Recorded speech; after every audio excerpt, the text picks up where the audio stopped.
Hi, so welcome to my final project. The project title is called Prolimo Lab. My name is Kenneth and I am currently a student studying in Singapore. So I got the inspiration to do this project because I was very interested in bioinformatics and also the knowledge that I've gained from CS50 to in the various ways to do web development with Python. And this software is developed using Streamlit. So the purpose of this software or website is to do protein folding. So how it works is that it prompts the user to pass in a data set with pairs of protein sequences and SMILES, which stands for Simplified Molecular Input Line Entry System. And then what the software would do is to predict the 3D structures of these sequences and also the 2D image of these SMILES.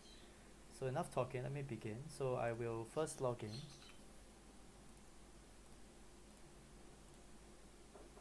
And then it will prompt me to pass in a CSV, which in this case I call it test. So from here you can see the sequences and you can actually pick various kinds of sequences. So I chose the pair prediction method, which requires you to choose a pair of protein sequence and SMILES. And of course you can also give a job name, but in this case I name it test. Then below you can see the summary of the inputs extracted.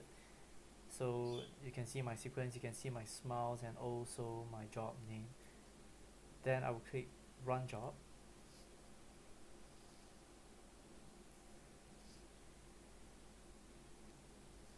So as you can see, it predicted my 3D structure of the protein sequence, and I can obviously tweak around with some parameters like the background color, whether to spin, the style, which in this case is cartoon, but obviously if you want to choose something like stick, then it would render it for you.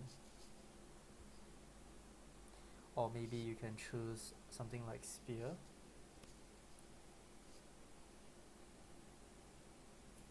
And you can also rotate it at the XYZ coordinate as well, and you can also zoom out and zoom in as well. And then here is the 2D visualization of the predicted SMILES. On the right side is the 3D coordinates of these target sequences.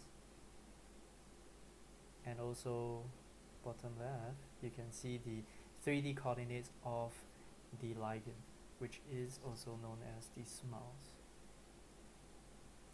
And then finally, once the user have done these predictions and all, the last step is to download the structures that he or she has generated. So you do so by clicking on the download job button below, and it will download a zip file according to your job name. So that's all for this final project that I've made.